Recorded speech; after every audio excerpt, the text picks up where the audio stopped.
нэр тэр амар өвдөлтийг яаж давах вэ?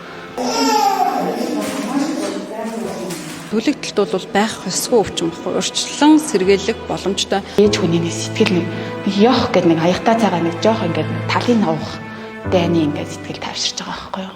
Гэмтэл согос судлалын үндэсний төвийн салбар эмнэлэг болох төлөвлөхийн төв дээр ирсэн байна. За сүүлийн үед бол бага насны хүүхд тэр тусмаа 0-4 насны хүүхдүүд бол маш ихээр гэмтэх болсон. За тэгээ эцэг эхчүүд бол буруу арга хэмжээ авснаас болж эмчилгээг бол сонжруулах тийм асуудлууд бол үүсдэг учраас бид энэ удаад энэ төрлийн гэмтлийг сурвалжлахаар ирсэн байна.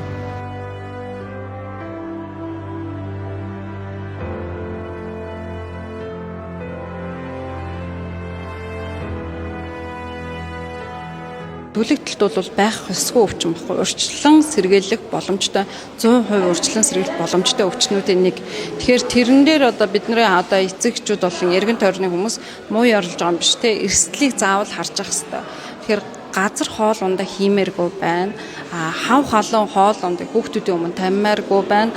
Халуун сав болон ус буслагчны энэ залгуур малгуурыг бариулыг хүүхдүүдийн гар хүрхээргүй газар байлгах хэрэгтэй. Тэр л одоо яг одоо манай хүүхдүүдийн 80% шилтгаан болж байна. За хоёрт нь болохоор ямар нэгэн гал. За ихэнх хүүхдүүд ер нь бол гэртээ байхдаа хогш дааж явахдаа ч гэдэг юм уу те иймэрхүү нэг санамсаргүй байдлаас гал арцснаас болоод хамгийн одоо гол том л энэ хоёр л. Зангуу ер нь бол эцэгчүүд маш сайн тусламж үзүүлдэг болсон гэж хэлж болно. Гэхдээ зарим хүмүүс юу ч хийхгүйгээр бас амар хэрж байна. Тэр нь яаж байгаа гэхээр одоо ингээд биен дээр ингээд халуун ус төлөв одоо хийлээ гэж бодоход тэрийг одоо саармагжуулах хэрэгтэй.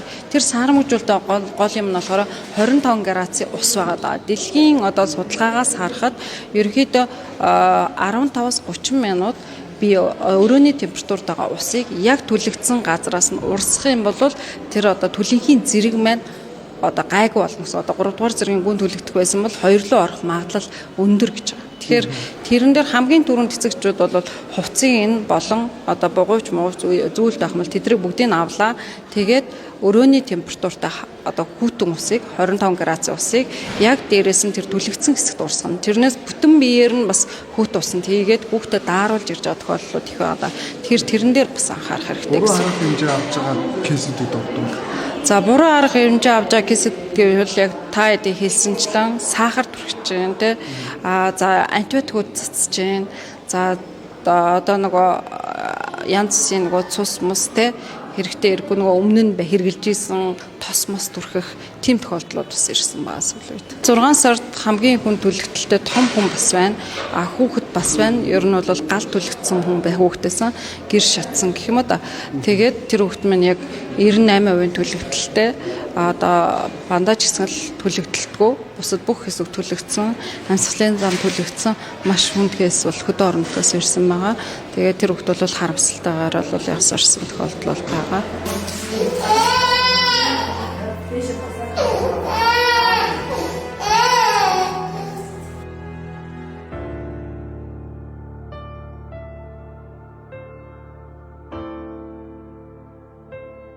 Тэгээ юун төлөвөө яваа ивэ гэдээ ярьсан чинь хадлаас автаа цай татчихлаа.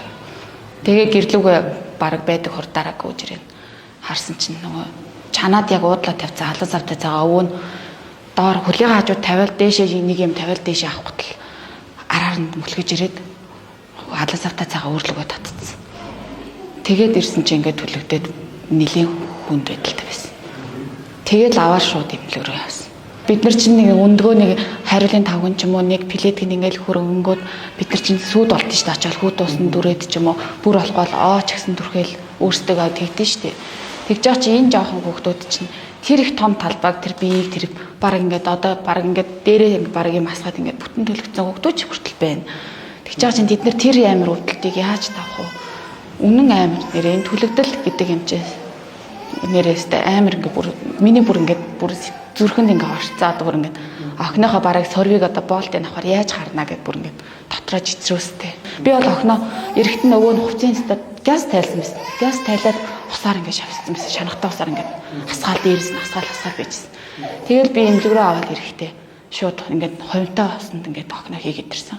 Тэгээ манай охин энэ 100 айлын эмнэлэг дээр ирэхэд ер нь хүнд шоконд орсон ирсэн. усанд бас ингээд шавшигтай бас минуттай л байдаг юм байна л да. Тэгэнгүүт би чинь өвчний намдаа уйлуулахын тулд нөгөөдг ингээд усан дотор хийгээд ирсэн. Хувимтаа усан дотор хийгээд. Тэгээ тэрэндээ шоконд ороод ер нь жоохон хүнд ирсэн. Тэгээ хүнд ирээд энэ эмдэг дээрээ 2 болтны ард дээр за одоо нэг зөвөр нэг жоохон гайг боллоо доо гэдэг ээж хүний нэг сэтгэл нэг ёх гэдэг нэг аягтаа цагаа нэг жоохон ингээд нэг талын авах дайны ингээд сэтгэл тавьширч байгаа байхгүй юу. Одоо манайх өнөөдөр өчигдөр болтонд ороо 3 дахь болтонд ороод өнөөдөр нэг 2 хүлмэл дээр гიშгээд юм түшгээд айгүй хөөрхөн болж байгаа. Ер нь манай энэ төлөвлөлтийн эмчнэр айгүй мондөг юм байна. Ер нь тийм амар. Одоо ингээд бүтэн биеэрээ төлөвлөсөн хүүхд ирээл 3 хоноход айгүй хөөрхөн ингээд алхаад инээц явж байгаа байхгүй.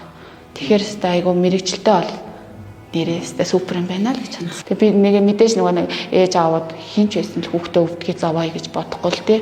Ямар нэгэн нөгөө болгоомжгүйгээс олж ийм амар том эрсдэл орж байгаа хэл та. Тийм учраас нэг хормыг ч гэсэн нүдний цэцгийн мэт хүүхдүүдэд харж хандаасай л гэж хүсэж байна. Эрсэлжүүлэн суулгах мэт засал хийгдээд хүүхд ингээ шархан идгэрээд эмнэлгээс гарч байгаа ч гэсэн цаашдаа ерөнхийдөө сэргээн засах эмчилгээ за тэгээд хөдөлгөөн засал сорвны эмчилгээ гэх мэт одоо ингээд цаашд бол 2-3 жилийн хугацаанд бол заавал урт хугацааны эмчилгээ шаардлагатай байдаг. Тиймээс л ерөнхийдөө хүүхдийн түлхэгдэл төр бол ерөнхийдөө цэвэр ар гэрийн хайхрамжгүй байдлаас болж ингэж үүсдэг учраас анхаарлаа болохоор ерөнхийдөө сайжруулах шаардлагатай байгаа.